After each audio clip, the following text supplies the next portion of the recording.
오늘 우리에게 주시는 하나님의 말씀은 사무엘하 7장 1절에서 17절 말씀입니다.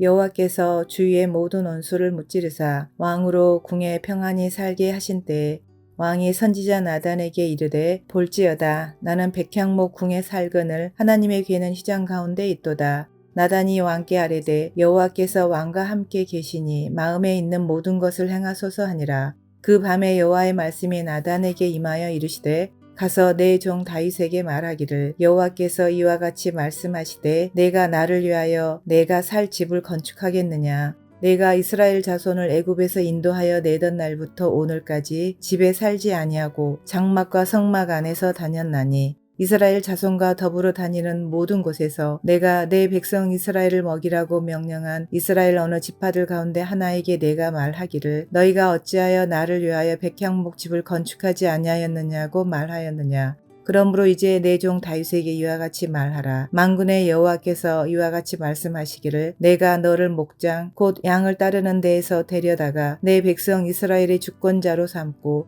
내가 가는 모든 곳에서 내가 너와 함께 있어 내 모든 원수를 내 앞에서 멸하였은즉 땅에서 위대한 자들의 이름같이 내 이름을 위대하게 만들어 주리라. 내가 또 내 백성 이스라엘을 위하여 한 곳을 정하여 그를 심고 그를 거주하게 하고 다시 옮기지 못하게 하며 악한 종류로 전과 같이 그들을 해하지 못하게 하여 전에 내가 사사에게 명령하여 내 백성 이스라엘을 다스리던 때와 같지 아니하게 하고 너를 모든 원수에게서 벗어나 편히 쉬게 하리라. 여호와가 또 내게 이르노니 여호와가 너를 위하여 집을 짓고 내 수완이 차서 내 조상들과 함께 누울 때에 내가 내 몸에서 날 내 씨를 내 뒤에 세워 그의 나라를 견고하게 하리라. 그는 내 이름을 위하여 집을 건축할 것이요 나는 그의 나라 왕위를 영원히 견고하게 하리라. 나는 그에게 아버지가 되고 그는 내게 아들이 되리니 그가 만일 죄를 범하면 내가 사람의 매와 인생의 채찍으로 징계하려니와 내가 내 앞에서 물러나게 한 사울에게서 내 은총을 빼앗은 것처럼 그에게서 빼앗지는 아니하리라. 내 집과 내 나라가 내 앞에서 영원히 보존되고 내 왕위가 영원히 견고하리라 하셨다 하라. 나단이 이 모든 말씀들과 이 모든 계시대로 다윗에게 말하니라. 아멘. 하루하루가 살얼음판 같았던 다윗의 인생에 드디어 평안이 찾아왔습니다.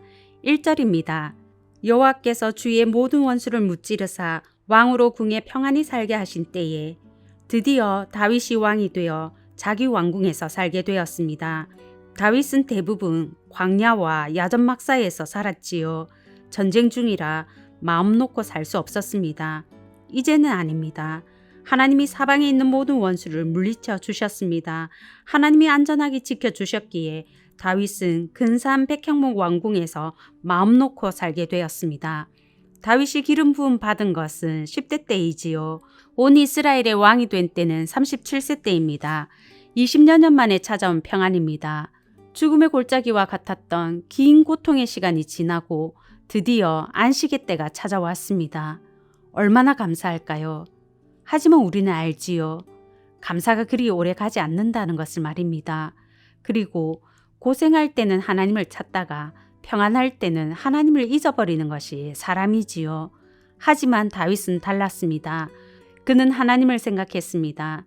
나는 잘 지어진 집에 사는데 하나님의 괴는 텐트에 있다니 내가 하나님의 집을 지어드려야겠다. 다윗은 성전 건축 계획을 나단에게 말했습니다. 나단은 정말 감동했습니다. 3절 세번역입니다. 주님께서 임금님과 함께 계시니 가셔서 무슨 일이든지 계획하신 대로 하십시오. 다윗은 나단 선지자를 통해 하나님의 뜻을 물었는데 나단은 하나님께 묻지 않고 허락했습니다. 하나님이 함께 하시는 신실한 왕이 악한 일을 하겠다는 것도 아니고 선한 계획을 가지고 선한 일을 하겠다는데 말릴 이유가 없었습니다. 하나님도 당연히 기뻐하실 것이라고 생각했습니다. 하나님이 거절하실 거라고는 생각도 못했습니다. 처음에는 왜 하나님께 묻지도 않고 자기가 대답하지? 나단 선지자의 처신이 좀 의아했습니다. 하지만 저라고 다를까요? 어떤 성도님이 찾아와서 이렇게 말한다고 가정해 보았습니다. 지금까지 고생을 많이 했는데 하나님의 은혜로 돈도 벌고 잘 살게 되었습니다. 나는 궁궐 같은 집에 사는데 교회가 낡고 초라한 것이 마음에 걸립니다. 이제는 내가 하나님의 교회를 건축해 드리고 싶습니다. 이 말을 들으면 정말 감동할 것 같습니다. 하나님의 생각은 다를 수 있다고 기도하고 말씀 보면서 확신이 들 때 하시면 좋겠다고 말하지 못할 것 같습니다. 그러고 보면 우리는 너무 쉽게 선한 마음, 선한 계획은 하나님께로부터 온 마음이라고 생각하는 것 같습니다. 성도가 헌신하기만 하면 하나님은 거절하지 않으시고 무조건 받으시는 분이라고 생각하는 것 같습니다. 본문은 아니라고 말합니다. 5절 세번역입니다. 너는 내 종 다윗에게 가서 전하여라. 나 주가 말한다. 내가 살 집을 내가 지으려고 하느냐. 역대상 17장 4절은 보다 정확하게 말합니다. 너는 내가 거할 집을 건축하지 말라. 하나님께서 다윗의 헌신을 거절했습니다.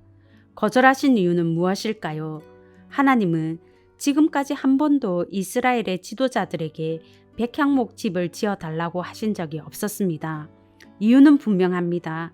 하나님은 출애굽하던 날부터 오늘까지 이동식 텐트를 통해 이스라엘 백성들 가운데 거하시고 그들과 함께 움직이시는 것에 만족하셨습니다. 하나님께는 건물이 중요하지 않았습니다. 백성이 중요했습니다. 온 이스라엘 가운데 함께하고 그들 가운데 임재하시고 교통하는 것이 중요했습니다. 앞으로도 마찬가지입니다. 하나님은 성전의 건물에 거주하시는 것이 아니라 다윗 왕조를 통해 이스라엘 가운데 거주하는 것을 기뻐하시는 하나님이십니다. 그리고 어떤 재료로 얼마만큼 화려한 집을 지어야 창조주 하나님이 거주할 집이 될까요?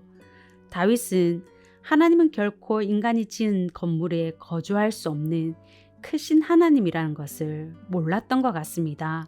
아니, 내가 집이 중요하니까 하나님도 집이 중요한 줄 알았습니다. 성경의 하나님이 아니라 자기 수준만큼의 하나님을 생각한 것 같습니다. 어쩌면 다윗이 신명기 12장 10절에서 14절 말씀을 알고 세운 계획인지도 모르겠습니다.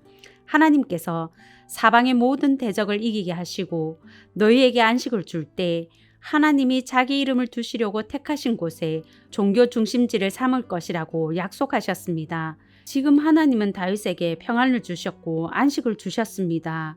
그런데 왜 다윗이 성전을 짓겠다고 할 때 거절하신 것일까요? 아직은 때가 아니었기 때문입니다. 11절입니다. 여호와가 너를 위하여 집을 짓고 지금은 하나님의 집을 세울 때가 아니라 하나님이 다윗의 집을 세울 때였습니다. 다윗은 자기 인생에서 지금이 가장 평안하고 안식하는 때라 적기라고 생각한 것 같습니다만 하나님이 보실 때 아직은 때가 아니었습니다. 백성들을 한 곳에 심고 대적에게서 평안하게 하실 일이 남아 있었습니다. 지금은 성전을 지을 때가 아니라 다윗의 왕조를 경고케 하는 일이 우선이었습니다. 하나님이 하나님의 이름을 위하여 성전을 지을 사람으로 택한 사람은 다윗이 아니었습니다. 다윗은 하나님이 다윗 왕조를 튼튼히 하시는 일을 수종될 종이고 성전을 지을 사람은 그의 시인 솔로몬이었습니다. 다윗의 계획은 지금 자신이 하나님의 집을 짓는 것이었지만 하나님의 계획은 달랐습니다. 다윗의 왕조를 견고히 한 후에 솔로몬을 통해서 하나님의 이름을 위하여 성전을 짓는 것이 하나님의 계획이었습니다. 그것이 하나님이 원하시는 일이었습니다. 5절을 보면 하나님이 다윗을 향해 내 종 다윗이라고 말하는데요. 종은 주인의 뜻대로 움직이는 사람이지요. 종은 자신의 계획을 주인에게 관철시키는 사람이 아니라 주인의 계획에 순종하는 사람이 종입니다. 성도 여러분, 우리는 종일 뿐입니다. 내 뜻과 하나님의 뜻이 다를 때 기꺼이 내 뜻을 버리고 하나님께 순종하시는 성도님들 되시길 바랍니다. 종은 주인이 원하는 일을 하는 사람이지 내가 하고 싶은 일을 하는 사람이 아니지요. 내 열심으로 내가 하고 싶은 일을 하는 사람이 아니라 주인 되신 하나님이 원하시는 일에 순종하는 성도님들 되시길 바랍니다. 아무리 그래도 하나님이 내 헌신을 거절한다. 저라면 충격일 것 같습니다. 그런데 잘 살펴보면 하나님이 거절하신 것은 다윗의 계획이지 다윗의 마음이 아니었습니다. 하나님은 다윗의 마음을 받으셨습니다. 어떻게 알 수 있을까요? 8절에서 16절에 나오는 하나님의 약속을 보면 알 수 있습니다. 그 유명한 다윗 언약인데요. 하나님은 상상을 초월하는 약속을 다윗과 그의 후손에게 주셨습니다. 하나님이 주신 첫 번째 약속은 9절입니다. 내가 내 이름을 위대하게 만들어 주리라. 아브라함에게 주셨던 것처럼 영원히 기념될 만한 명예를 약속하셨습니다. 그래서일까요? 그의 아비 다윗과 같지 않았더라. 다윗의 후손들이 죽으면 기준이 다윗이었습니다. 두 번째 약속은 10절에서 11절입니다. 내가 또 내 백성 이스라엘을 위하여 한 곳을 정하여 그를 심고 너를 모든 원수에게서 벗어나 편히 쉬게 하리라. 더 이상 사사시대와 같은 정치적 혼란과 외부의 압제는 오지 않을 것을 약속하셨습니다.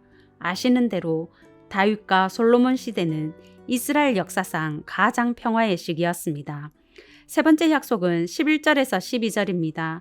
여호와가 너를 위하여 집을 짓고 내 수완이 차서 내 조상들과 함께 누울 때에 내가 내 몸에서 날 내 씨를 내 뒤에 세워 그의 나라를 견고하게 하리라. 이때의 집은 건물이 아니라 왕조입니다. 하나님은 다윗을 위해 왕조를 세워주실 것을 약속하셨습니다. 하나님이 세우시는 왕조입니다. 인간이 세우는 왕조와 다릅니다. 영원토록 튼튼하여 무너지지 않을 왕조입니다.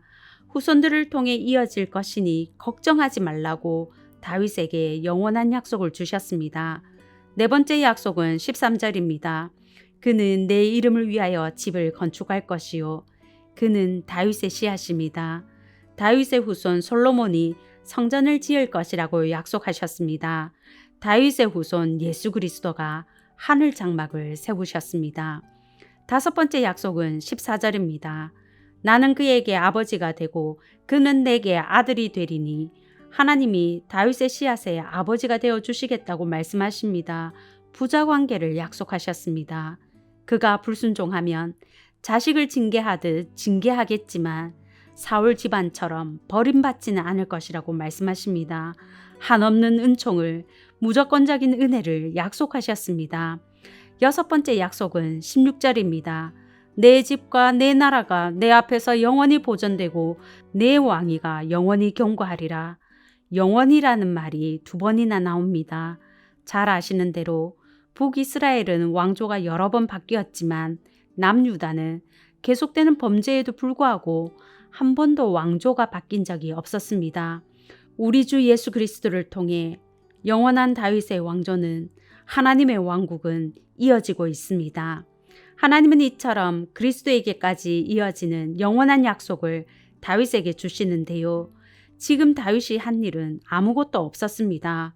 심지어 그의 계획은 하나님의 계획과 달랐습니다. 하나님이 거절하신 계획이었습니다. 그럼에도 그가 가진 선한 마음을 하나님이 연락하시고 넘치도록 복 주시되 영원한 복을 주셨습니다.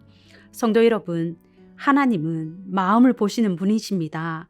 마음을 받으시는 분이십니다. 우리의 보잘것없는 마음을 받으시고 흐르고 넘치도록 복 주시는 분이 우리 아버지 하나님이십니다.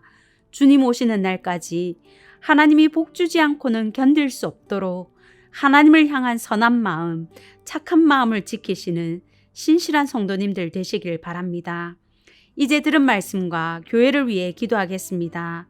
첫째, 착한 마음으로 주님이 원하시는 일을 하는 착하고 충성된 종이 되게 하소서. 둘째, 다락방 모임을 통해 진솔한 나눔과 믿음의 교제가 풍성하게 하소서.